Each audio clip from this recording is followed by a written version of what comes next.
Friday on this broadcast, I made some pretty strong statements about information that we would release. Well, it is now time to release it. The government has not come clean, nor has really any of the mainstream media. Some of this information has now come out over the weekend. Some of it came out in dribs and drabs last week, and immediately the government tried to discredit it. But we have sources, and I will tell you that while we are not the source of much of what came out, the different people, these sources, some of which we are talking to others. We are not an organization that cares about exclusives. I don't care about being first. I care about being accurate. I also held this information as long as we could from you, because I think it would have been much better if CNN, ABC, and NBC would have broken this, and I also think it would have been much better if the federal government would have come out. We received some of this information beginning on Tuesday of last week and began to do our own homework and investigation. By Wednesday afternoon, we knew it to be true. We have the sources and we have documents in hand. So we know we're right. I warn you that while some of this now you have heard, others, there are I think 5 different points in here that is new and exclusive. I warn you that do not go to just anybody for additional. Just because these things we can verify because we have the documents in hand does not mean that we go any further than this. We have some other things that we are going to lock down in the coming days. We have some more tomorrow and the next day, and probably the next day and into next week, as we verify and also giving people in the government and the media the opportunity to tell the truth. The reason why this is important to me is this information will only divide us even more. I told you on Friday that I thought I had reached the bottom of my trust level with the government and with the media. Oh no, I haven't. And now the government is out and out lying to you. They are engaging in a disinformation campaign to discredit and destroy, and some of our sources are under threat of 20-year prison terms for speaking to members of the media. I can just tell you that there are brave Americans that are at the highest levels that are begging you to listen and to take action and call your congressmen and call your media centers and say, why aren't you doing something about this? While the media continues to look at what the causes were of these 2 guys, there are, at this hour, three people involved in the bombings in Boston. The first one is the one we're going to address. You know the other 2, they were caught on Friday, but the first one was caught on Monday. And we don't know at this point. I can speculate, but I won't at this hour. I can speculate, and I bet you can draw your own conclusions as well as how he was involved. But we do know that he was involved. You can ask yourself this question: how many times does lightning have to strike in the first place for this guy to be at the scene of the crime and in the hospital and not involved? On Monday, following the bombings, a Saudi national was taken into custody in the hospital, having been injured in the blast. This is according to 2 FBI sources to the blaze. They used the term "in custody." That evening, his Revere apartment was searched and property was taken out, according to an NCTC source. NCTC is the National Counterterrorism Command Center. It is These are the people that make sure everybody's talking to each other. This is the group that makes sure that everything is coordinated. It is the main center. In exclusive timeline details now, the next day, Tuesday, the NCTC issued an event file. An event file is very important. An event file means we have a terrorist. An event file calling for his deportation using section 212(3)(b. If you listened to me on Friday, the reason why I said 3, I said he's a very bad man, was to send a message to those in the Department of Homeland Security and in the administration. We knew he was a 3B status.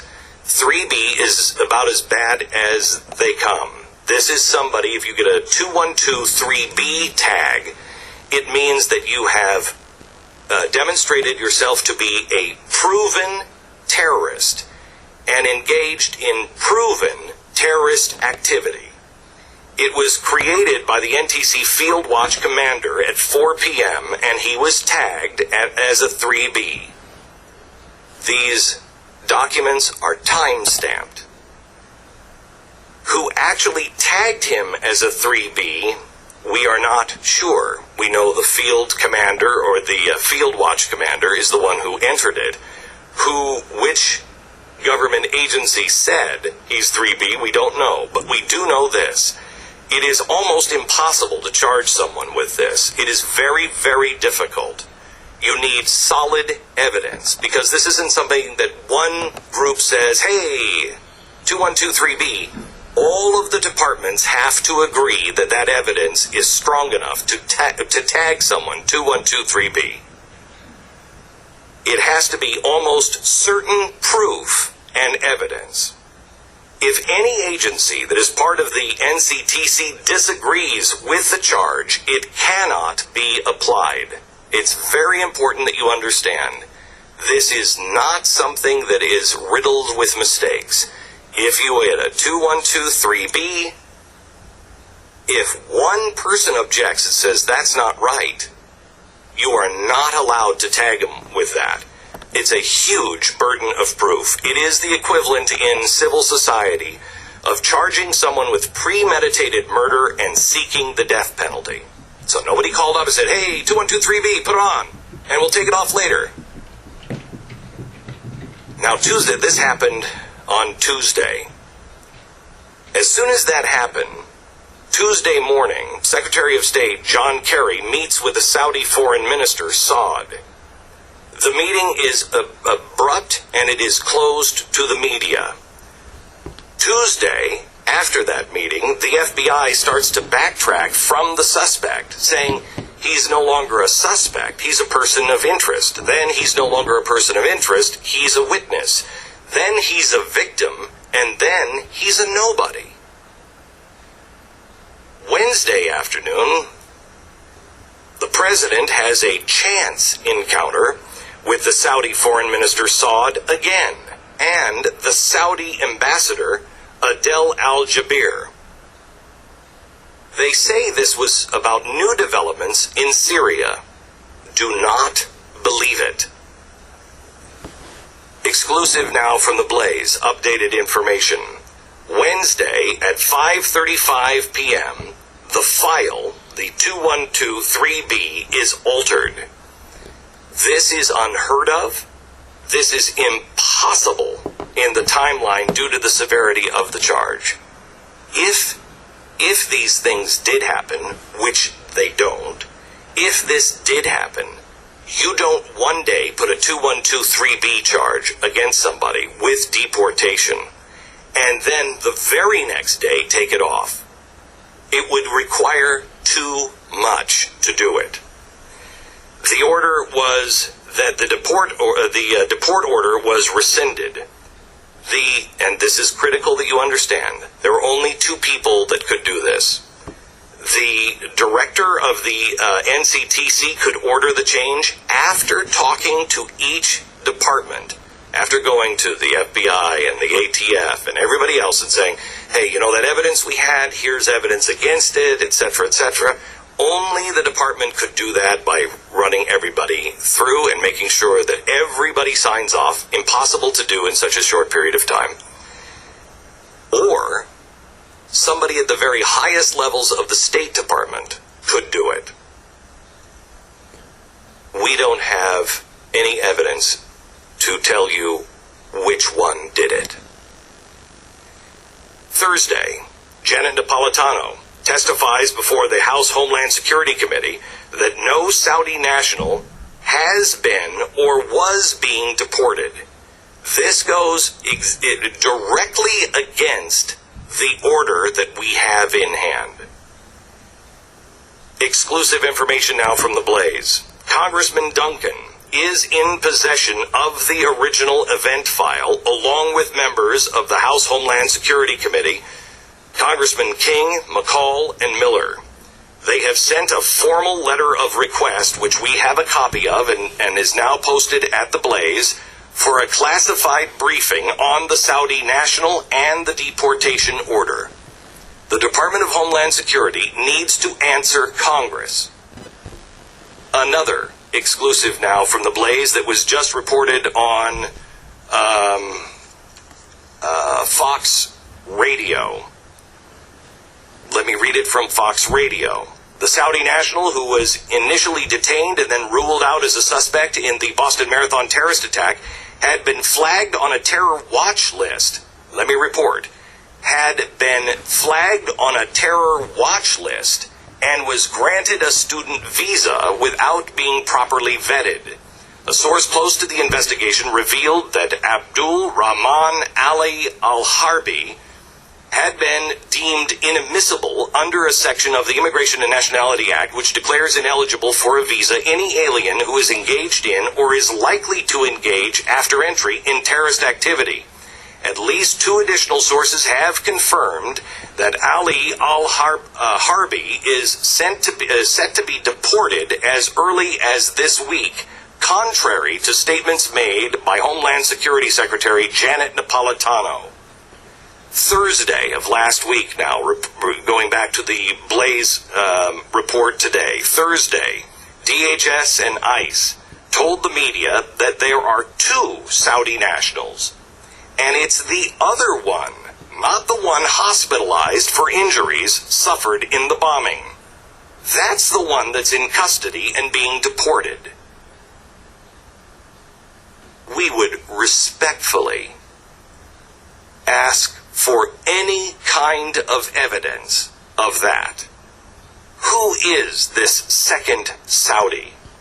There were no names, no pictures presented. The fact is, an event file was created for one Abdul Rahman Ali Al-Harbi, indicating that he was to be deported for terrorism activity, clearly stated on the event file for the Boston bombing. If there is a file that has been created with another Abdul Rahman Ali Al-Harbi in mind, don't you think we should know about it? Also, exclusive from the Blaze. This Saudi had a student visa. This Saudi's student visa specifically allows him to go to school in Findlay, Ohio.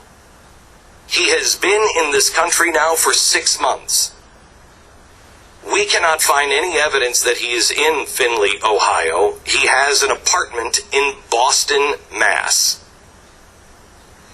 If this is a case of mistaken identity, then who is the person named in the file with the same name, with the 3B charge?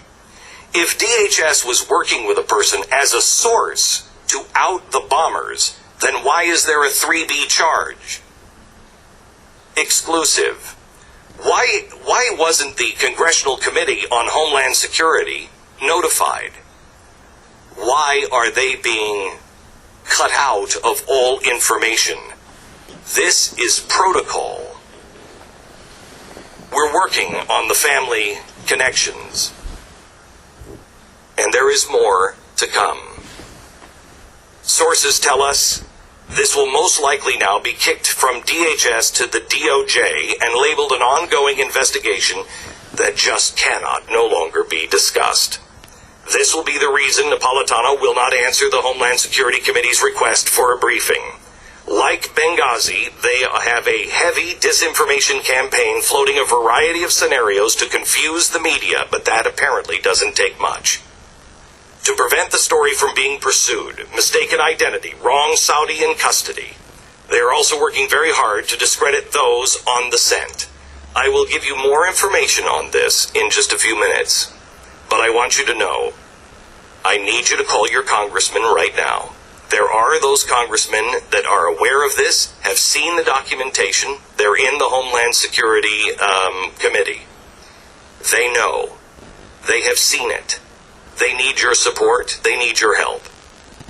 If the American people do not stand up, and they do not demand justice to be done, and they do not demand information on where this Saudi is right now, our sources tell us there's one of two things. He's either on a plane tomorrow or he is already gone.